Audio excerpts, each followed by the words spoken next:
예수님께서 떡과 물고기 가지고 이적을 행하신 기사가 두 가지가 있습니다.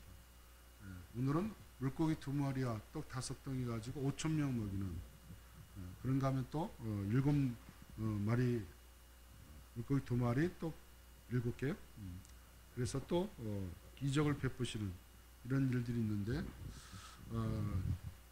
주님께서 이 역사를 왜 하셨을까, 이런 것을 우리가 살펴볼 필요가 있습니다.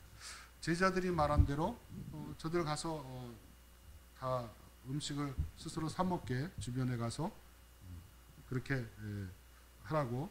사실 그 남자만, 어린아이와 여자 빼놓고 남자만 5,000명인데 다 합치면 얼마나 많겠어요? 그 많은 사람들이 갑자기 주변에 음식점을 찾으러 간다 할지라도 갑자기 준비되지 못할 거예요, 그죠? 자, 이러한 이제 상황에 처한 것을 볼 수 있습니다. 자, 오늘 이러한 오병이어의 기적을 행하시는 주님인데, 상황은 어떤 상황에서 이런 일이 진행됐는가?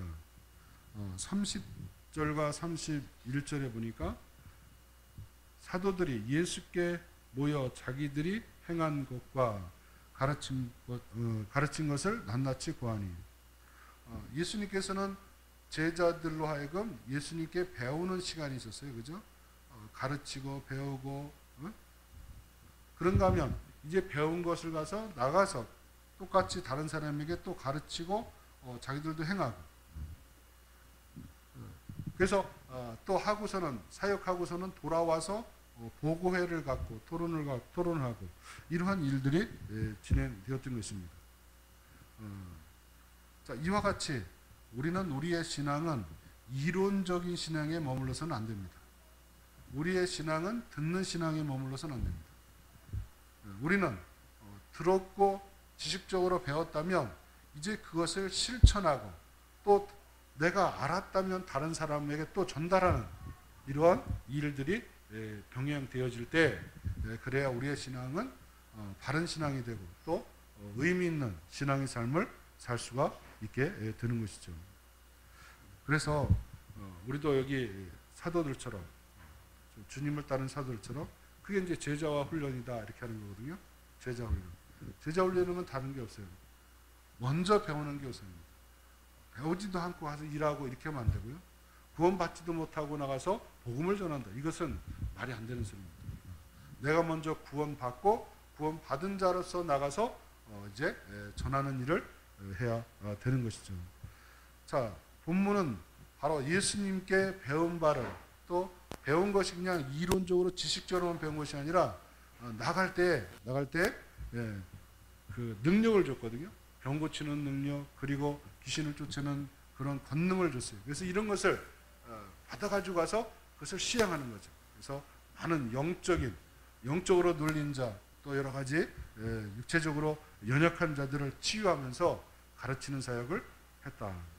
자, 이렇게 돌아와서 이런 보고회를 갖고 서로 나눔의 시간을 가졌어요. 얼마나 오늘 본 말씀 속에 보면 그들이 음식을 먹을 겨를도 없었다 그랬어요. 오고 가는 사람이 많아 음식 먹을 겨를도 없었다.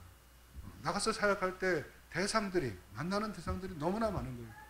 너무나 많은 사람들을 접하고 그들을 만나고 대화해 주다 보니까 식사할 겨를도 없을 정도로 그렇게 많은 일을 하고 또 보고회를 갖고, 그리고 또 다음 일을 향해서 그냥 간다면 이게 얼마나 힘든 일입니까?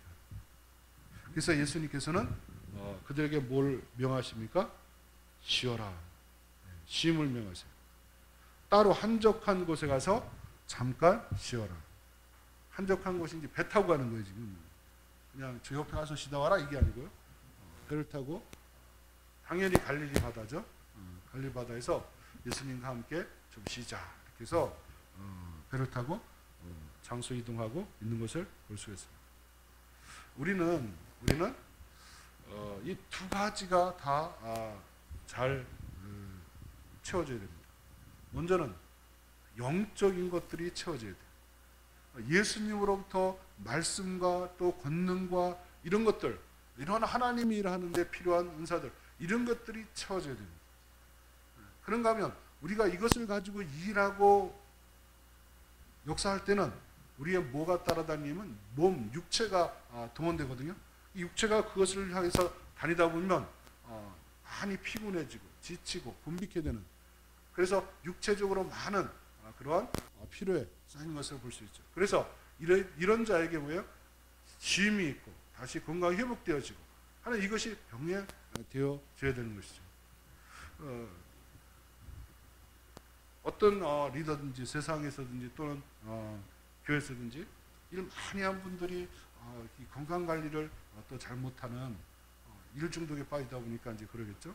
그래서 이 밸런스가 안 맞는 경우들이 많이 있습니다. 하나님의 일을 크게 많이 하지만 이렇게 질병으로 인해서 고통 중에 구하는 경우도 많이 보는데, 그래서 예수님은 오늘 본문에 보니까 이 두 가지를 제자들에게 겸하여 할 수 있도록 했다. 저도 일하다가 한 명이 그 상담이 안 온다 그러면 2시간 반이 쉬거든요. 그때 얼마나 좋은지. 쉴 수 있어가지고. 그래서 쉬지 않고 되면 이제 발목 막 이렇게 붓는 발등이 붓는 현상도 있고 그런데, 그러면 이제 쭉 발 펴놓고 있든가 좀 걷든가 이렇게 좀 하는데요. 이 두 가지를 잘 하지 않으면 쉼이라는 것. 그래서 하나님께서는 6일을 일하고 제7일 쉬게 하시는 이런 이제 쉬는 제도, 또 6년 동안 일하고 제7년 쉬는 안식년 제도 등 이렇게 리듬을 주신 것 같아요. 밤을 주고 낮을 주고, 낮에 열심히 일하고 밤은 쉬게 하고.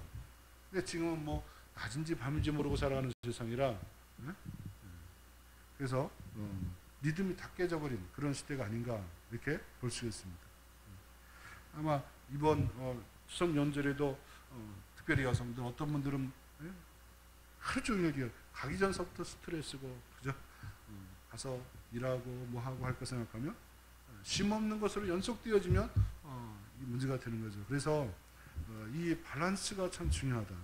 일할 때는 재충전받고 영적으로 충전받고 영적인 일을 힘있게 하고, 그러면서도 육체적으로도 쉼과 재충전해서 그 다음 단계로 나가는 이러한 주님의 관리, 건강 관리와 영적 관리를 잘 하는 것이 바람직하다 이렇게 볼 수가 있습니다. 자, 근데 문제는 지금 그렇게 하려고 배를 타고 가는데, 배를 타고 하는 동안에는 좀 쉬었겠죠. 근데 문제는 전혀 건너편으로 가시는 것을 관리바다가 엄청 크거든요. 이쪽에 저쪽 끝이 안 보입니다. 이제 여러분이 성지순례 같이 가보지만. 그런데 예수님이 움직이는 것을 알았어요. 그래가지고 사람들이 도보로, 배로 가는 사람은 배로 가는데 도보로 막 가서 건너편 쪽으로 가가지고 거기서 그냥 이 인산인해를 모르는 이제 5,000명, 장정마을 5,000명 되고 더 많은 사람들이 이렇게 많이 여기 모인 것으로 봤을 때 금방 눈치채고 가서 거기에 또 사람들이 집결된 것이죠. 이것을 바라보는 예수님께서 그들을 또 그냥 보낼 수가 없는 거예요. 자, 예수님이 그 무리들을 바라보는 시각이 어떤 시각이었는가? 34절을 우리 한번 같이 읽어보겠습니다. 34절 시작. 예수께서 큰 무리를 보시고 그 목자 없는 양 같음으로 인하여 불쌍히 여기사 이에 여러 가지로 가르치시더라. 자, 목자 없는 양. 지금 큰 무리가 모였는데 그들이 뭐가 없다? 목자가 없다. 이것은 예수님이 그 당시에 백성들, 그 당시에 그 수많은 사람들을 바라보는 예수님의 관점인 것입니다. 저들에게는 뭐가 없다? 목자가 없다. 지도자가 없다는 거예요. 리더가 없다는 거예요. 우리 어떤 나라든지 선거 때문에 되면 정말 훌륭한 지도자, 훌륭한 리더를 원하고 뽑으려 하고 신중을 기하죠. 이 사람입니까? 저 사람입니까? 그래서 각자가 생각하는 대로 이분이 한 텀을 우리의 지도자로 이끌었으면 좋겠다 해서 하게 되는 것을 볼 수가 있어요. 이 당시에도 헤롯이 이 이스라엘 백성은 헤롯이 물론 왕이라 하지만 그러나 그는 진정한 왕이 될 수가 없죠. 이 로마의 가이사에 아부할 수밖에 없는 그러한 왕이었어요. 그도 존경받기를 상당히 원했던 것 같아요. 그 상황들을 보면, 그 자료들을 보면. 그러나 존경받기를 원한다면 해야 될 일이 뭐냐면 백성들이 무엇을 원하는지, 그들에게 진짜 필요한 게 뭔지 그것을 캐치하고 그것을 공급하고 그쪽을 회복시켜주는 이런 일들을 해야 되는데 그렇지 못한 것이죠. 그런가 하면 정치적인 지도자도 제대로 되지 못했거니와 그러면 영적으로 특별히 종교적으로 지도자가 있었느냐 이거죠. 사실 예수님이 오시기 전까지 아니 그 전에 이 세례 요한이 등장하기까지 말라기서부터 아주 400년 동안 암흑기라고 보통 이야기하지 않습니까? 그러니까 계시도 없고 하나님의 말씀을 듣는 자도 없고 계시받아서 전달하는 선지자도 하나도 없는 이런 목자 없는 시대죠. 목자 없는 시대. 예수님 직전에 한자 세례 요한이 역사했지만 예수님 오기까지는 그 누구도 영적인 그러한 리더가 없어요. 목자가 없다는 것입니다. 세상적으로도 존경하고 따르며 그리고 백성을 위한 그러한 목자가 없을 뿐만 아니라 지도자가 없을 뿐만 아니라 특별히 선민이라 하는 이스라엘 백성인데 그들에게는 영적인 지도자가 필요하거든요. 시대마다. 이 영적인 지도자의 부재 시대, 세상으로 볼 때 지도자가 없는 이 지도자의 부재 시대에 이 백성들을 우왕좌왕하고 어떻게 해야 될지 그들의 필요를 어디서 채워야 될지 문제를 어떻게 해결받아야 될지 문제를 그들 앞에 가서 해결받는 것이 아니라 그들은 더 무거운 짐을 그들에게 지우고 있고 착취하고 있는 이런 상황이거든요. 그래서 여기저기서 아우성의 소리가 높아지는 것을 볼 수가 있습니다. 참 좋은 리더가 된다는 것은 그렇게 쉬운 일은 아니죠. 백성들의 필요를 알고 채워주는 일에 있어서 이렇게 세움받는 지도자들마다 보면 어느 면은 장점이 참 강합니다. 그래서 그것 때문에 이제 택함을 받고 리더가 되겠죠. 근데 또 어느 면은 또 약하고 그래요. 그래서 바란스의 문제가 있어죠. 모든 것을 좀 잘했으면 좋겠는데 그렇지 못한 경우들이 많이 나타나는 것을 볼 수가 있습니다. 그러면 또 모두가 같이 백성들이 지혜를 모아서 잘 되는 쪽을 밀어주면서 또 어려운 쪽은 서로 보완하고 또 지혜를 모으고 이렇게 나가는 방향으로 나가는 것이 합당한 것이죠. 오늘 본문에서는 어쨌든 예수님이 볼 때 정치적으로나 종교적으로나 지도자가 없는 지도자 부재 시대다 이렇게 바라본 것입니다. 그래서 여기에 대해서 그 연민이 생기고 불쌍히 여기는 마음이 생겨서 그들에게 또 다가가시는 예수님의 모습을 볼 수 있습니다. 예수님은 그들에게 무엇을 공급했는가? 예수님이 그들에게 공급한 것은 첫째 말씀인 것입니다. 34절에 보면 불쌍히 여기사 이에 여러 가지로 가르치더라 그랬어요. 말씀을 공급했어요. 정말 중요한 것은 우리가 그 영이 먼저 깨어나야 되거든요. 영이 먼저 깨어나고 영이 먼저 바로설 때 성경이 그랬잖아요. 내 영혼이 잘됨 같이, 그죠? 내 영혼이 잘됨 같이. 그 다음에 나머지가 해결되는 거예요. 보험사가 잘 되고 그리고 강건케 되는 역사가 있는 줄로 믿습니다. 그 영혼이 잘 되면 보험사의 일이 그 순리대로 잘 되게 되어 있고 또 그런 속에서 강건함까지 허락된 것을 우리가 보는데 예수님은 저들의 문제는 먼저 영의 문제다. 영 속의 육체의 결핍 문제를 떠나서 영의 결핍 문제가 더 심각하다는 거죠. 그래서 예수님은 그들의 영혼을 타치하시고 영혼에 필요한 영의 양식인 말씀을 공급하고 있는 것을 볼 수가 있습니다. 말씀을 풍성히 먹이고 말씀에 굳게 설 수 있도록 만들어주는 일, 이 일이 예수님이 급선무로 먼저 할 일이라 생각하고 그 일을 진행하신 것이죠. 그래서 해가 저물 때까지 그냥 하루 종일 저물 때까지 그 긴 시간들을 말씀을 공급하는 일에 가르치는 일에 힘쓰였습니다. 그러다 보니까 또 그 다음에 그들이 저녁이 되고 식사 시간이 되고 늦어지니까 그러니까 얼마나 또 배고프겠습니까? 그래서 제자들이 볼 때에도 저 사람들 그냥 돌려보냈다가는 안 되겠다. 빨리 뭘 또 사먹게 하든지 이렇게 해야 되겠다. 그래서 제안을 했더니 예수님께서는 너희가 주라는 거죠. 글쎄 200데나리온, 한 데나리온이 하루 품값인데 거의 1년 뭐 안식일 쉬고 일한다고 그러면 거의 1년 가까이 벌어야 될 돈을 투자해서 저들을 지금 먹이라, 먹일 수 있다. 이제 그런 계산을 그들이 했던 거죠. 물론 이제 가룟 유다가 재정을 맡고 있었고 주변에서 후원하는 것들이 거기에 모여지긴 했습니다. 얼마나 가지고 있었는지는 모르지만, 그러나 이 제자들은 염려하는 마음으로 많은 비용이 든다는 생각을 가지고 지금 이야기를 하고 있는 것이죠. 그러나 예수님께서는 다른 의도가 있습니다. 주는데 너에게 있는 것이 무엇인가 알아보라는 거죠. 그래서 떡 5덩이와 물고기 2마리가 있는 것을 보고하자. 예수님은 이해할 수 없는 행동을 하시고 있습니다. 그것을 위해서 축사하시고 이제 그것을 나눠주는 일을 진행하십니다. 예수님은 이러한 일을 진행하기에 앞서 먼저 그들을 질서 있게 앉히시는 일을 하고 있죠. 100명 또는 50명씩 이렇게 때를 지어서 그룹을 지어서 앉게 하고, 그리고 이것을 나눠주는 일을 하고 있는 것을 볼 수 있습니다.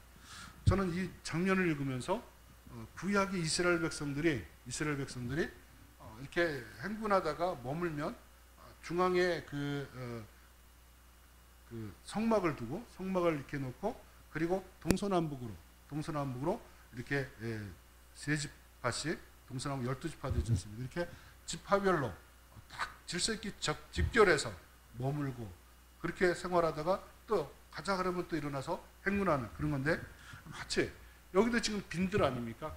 광야 생활했던 것처럼 여기서도 지금 이 일의 중심에는 예수님과 제자들이 있습니다. 그리고 이제 주변에 이렇게 질서 있게 앉은 모습을 보게 됩니다. 우리는 하나님의 일을 할 때도 질서가 필요합니다. 하나님을 할 때 질서 있는 공동체 만들어가는 것이 중요합니다. 여기에 질서는 물론 이렇게 그 그룹으로 이렇게 조직적인 측면에서의 질서이기도 하지만, 사실 세상엔 질서는 여러 가지가 있지 않습니까? 모든 것이 질서죠. 질서. 병원에 가면 꼭 누구든지 차별하지 않고 뽑아야 돼요. 번호표를. 그죠? 은행 가도 번호표 봐야 되고, 이렇게 해서 질서 문화를 많이 확립하고 있는 것을 볼 수 있습니다. 전체를 앞에만 서도 다 줄을 서기도 하고, 이 질서가 많이 중요한데, 이러한 그런 질서도 있지만 사실 우리나라에 많은 좋은 질서들 많지 않습니까? 장리유서라든지, 또 스승과의 사제관계, 부모를 공경하는 거라든지, 이런 모든 이 사회적 윤리 속에서 질서가 중요합니다. 이런 질서들이 세워져 갈 때 그것이 바로 되죠. 그런데 이 질서가 무너지고 또 이런 어떤 부모의 권위, 스승의 권위, 어떤 이러한 지도자의 권위가 무너져 갈 때 그 사회는 희망이 없습니다. 희망이 없습니다. 이것을 권위를 가져야 될 자들이 스스로 잘못해서 스스로 본인을 잃어버리고 질서를 붕괴시키는 그런 일도 있어서는 아니 되겠고, 그럼에도 불구하고 우리는 질서를 잘 유지해야 되죠. 저는 이단 상담하면서 자녀들이 부모님이 이단과 관련되었을 때 부모와 자녀 간에 많이 그 갈등이 있고 서로 그것 때문에 원수된 상태로, 그래서 이런 명절날도 찾아뵙지도 않고 막 이런 모습들을 많이 봐요. 많이 봅니다. 그래서 저는 그들에게 권면을 하죠. 성경에 부모를 공경하는데 부모님이 너 종교 같지 않다고 불교 다닌다고 공경하지 말란 적이 있냐? 이거죠. 성경은 부모가 어떤 종교를 가지고 있든지 무슨 일 하든지 어떤 상황에 있든지 그거는 문제 삼지 않아요. 자녀가 부모를 공경하는 것은 그 어떤 상황에서도 부모를 공경하는 것이 마땅하다는 것을 성경은 가르쳐 주고 있는 거죠.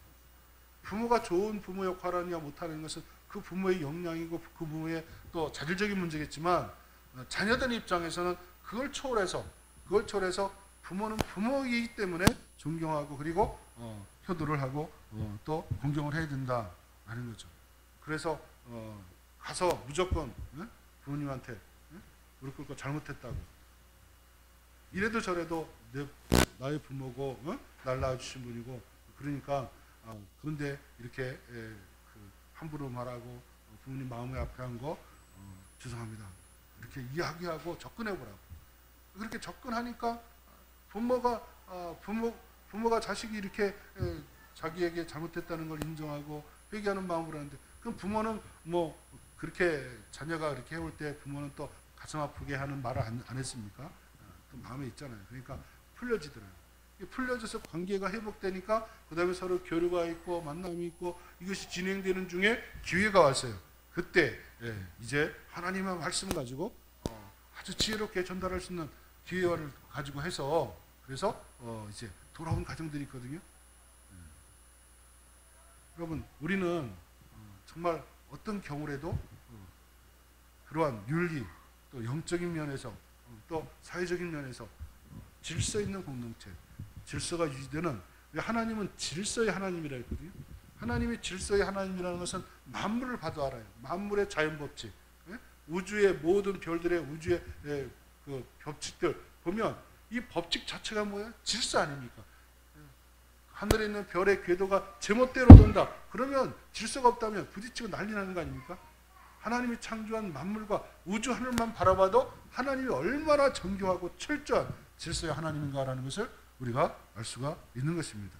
그래서 우리도 교회와 또 여러분이 구하는 모든 가정과 사회 속에서도 정말 질서가 세워지기를 위해서 수고하고 또 그런 캠페인과 운동에 힘쓰기를 주의 이름으로 축원을 드립니다.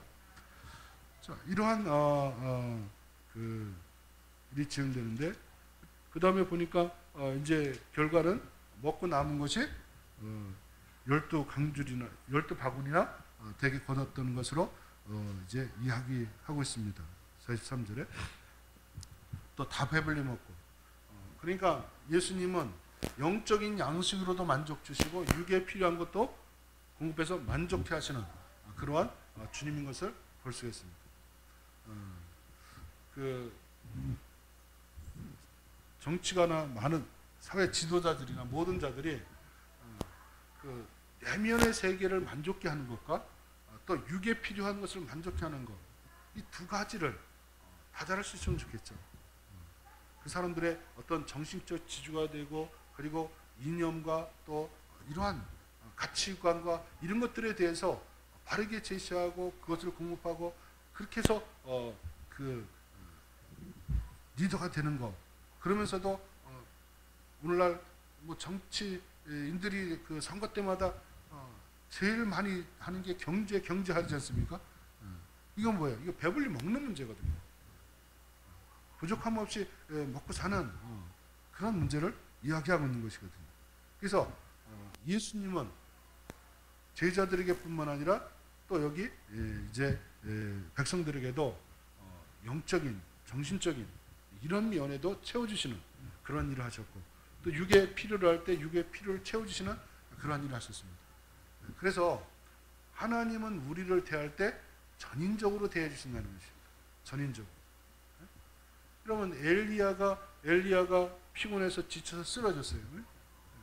갈멜산에서 그 영적 싸움을 했어요. 하늘에서 불 내리게 하는 그런 대결에서 이겼고, 그리고 또 3년 동안 이제 비가 오지 않던 것을 오게 하고, 이제 이런 일을 했는데 이세벨이가 잡아 죽이려 하니까 도망가지 않습니까? 도망가요.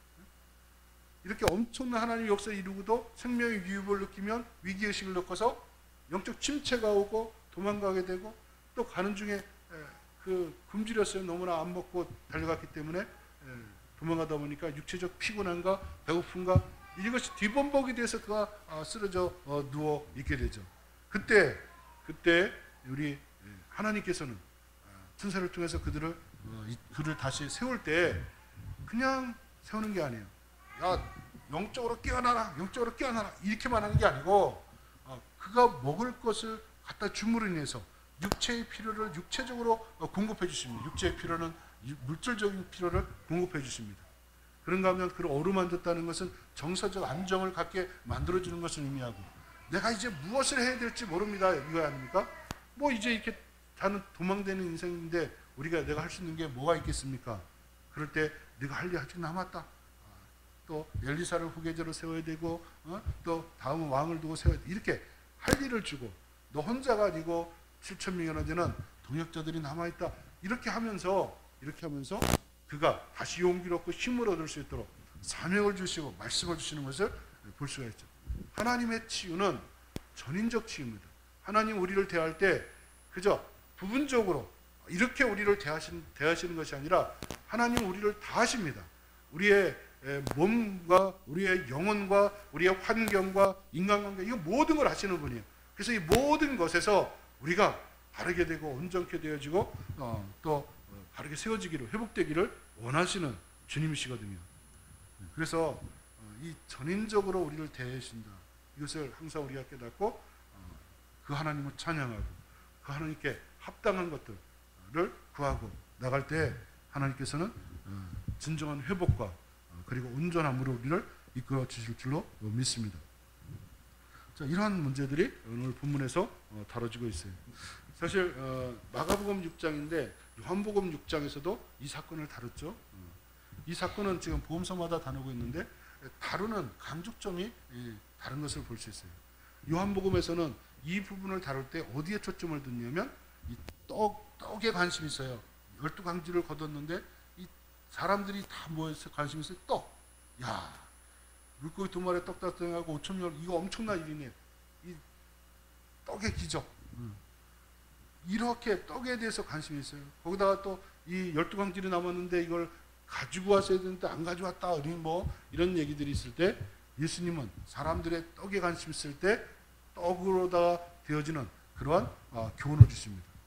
뭐냐면 이스라엘 백성들이 광야에서 하나님께서 내려주는 만나를 먹고 육체적 생명이 연장되면서 가나안 땅까지 갔다는 것이죠. 여기 그 얘기를 쏙 받고 요한복음은 그 얘기 하신 것을 기록하고 있는데, 지금 이 오병이의 기사의적은 이스라엘 백성들이 출애굽에서 나와서 광야에서 먹었던 하늘에서 내려온 떡, 그 떡을 이야기하는 것입니다. 지금 이 아이에 의해서 주어진 이 떡으로다가 5,000명을 먹이겠습니까? 나머지 어린아이와 여인들까지 먹일 수 있겠습니까? 불가능한 일이죠. 하늘에서 내려온 떡이 그때 그들이 육체를 해결했던 것처럼 이것도 하나님의 예수님의 능력에 의해서 이 문제가 지금 해결되고 있는데, 이렇게 해서 이 떡, 하나님의 능력에 의해서 주어지는 이 떡을 통해서 예수님이 나타내주었던 것은 하늘에서 내려온 그 떡을 먹은 이스라엘 백성들도 육체적으로 다 죽었다.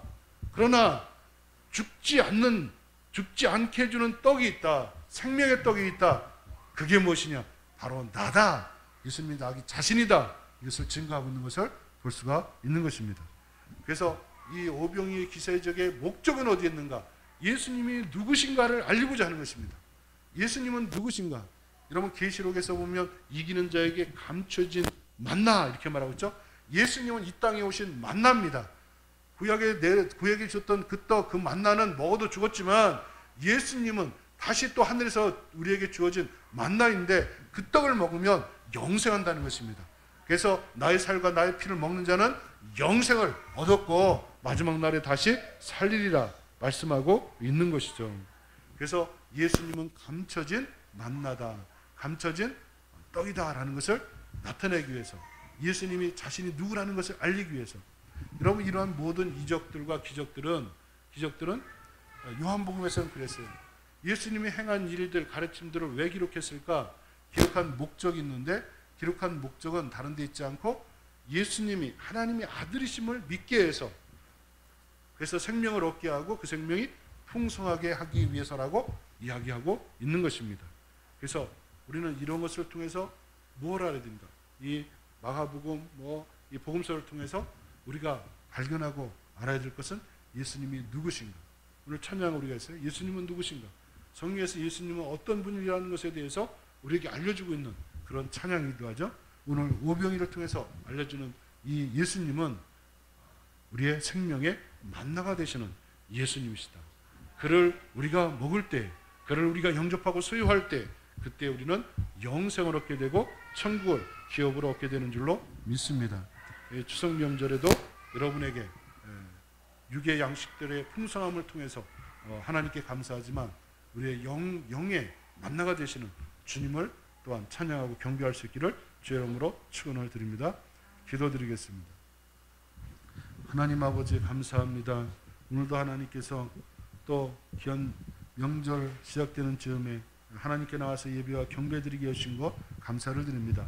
아버지 하나님, 진실로 사역자들 정말 식사할 겨를도 없이 바쁘게 일했던 것처럼 우리도 아버지 하나님이여 바쁜 인생을 살고 또 사명에 충성된 삶을 살 수 있게 되어지기를 원합니다. 그러나 영적인 일에 치중하면서도 또 우리의 육의 관리도 잘해서 아버지의 건강한 모습으로 주의 뜻을 이뤄갈 수 있도록 하나님께서 인도하여 주시옵소서. 아버지 하나님, 정말 목적 없는 시대를 했던 것처럼 지도자의 부재 시대입니다. 하나님, 정치계에도 또 종교계에도 모든 각기각층의 좋은 지도자들, 리더들이 많이 일어나는 역사가 있게 하여 주시옵소서. 우리 예수님 사랑교회도 다 구원받고 제자 되어서 이제 사역자, 리더로 세워져서 한 사람을 또는 두 사람을 또는 소그룹을 또는 더 많은 사람들을 아버지 하나님이여 케어하고 이끌어줄 수 있는 그러한 리더들이 많이 일어날 수 있도록 하나님께서 역사하여 주시옵소서. 아버지 하나님, 예수 그리스도가 누구신지를 우리가 늘 새롭게 발견하고 그래서 그분을 더 찬양하고 그분을 더 높여드리는 일에 우리가 게을리지 않도록 하나님께서 인도하여 주시옵소서. 이번 명절에도 오가는 길에 사고가 없게 하여 주시옵시고 만남을 통해서 예수의 향기가 풍성하게 풍년할 수 있도록 인도하여 주시옵시고 할 수 있는 대로 주께서 가족 구원과 복음화가 이루어지는 역사도 있게 하여 주시옵소서. 이 모든 것 주께 맡겨올 때 우리 주 예수 그리스도의 이름으로 기도 올려옵나이다.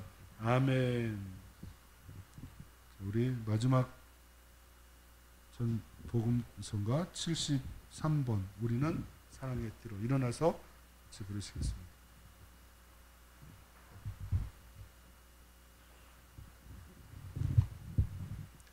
우리는 사랑의 띠로 하나가 되었습니다.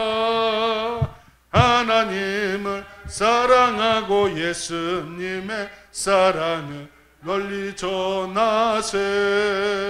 모두 찬양하며 주의 사랑을 전하세. 모두 함께 예수님의 사랑을 세상에 널리 알리세.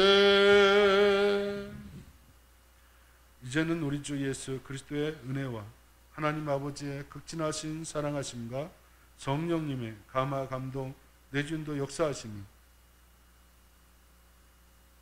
우리의 진정한 리더가 되시고 목자 되신 예수님을 따르며 그로부터 영적 관리와 또 우리의 육적 관리 그리고 환경의 관리까지 아름답게 세워져가 열매 맺기를 원하며 그리고 더 나아가서 이제 우리도 제자들처럼 나가 사역을 감당하되 많은 영혼들을 케어하고 돌봄의 사역을 할 수 있는 그런 리더로 세워지기를 원하는 우리 모든 성도님들 머리 위에 그리고 가정과 이 추석 명절 만나는 그 모든 가정 모임과 친지들 모임 위에 지금으로부터 영원토록 함께 계실지어다. 아멘.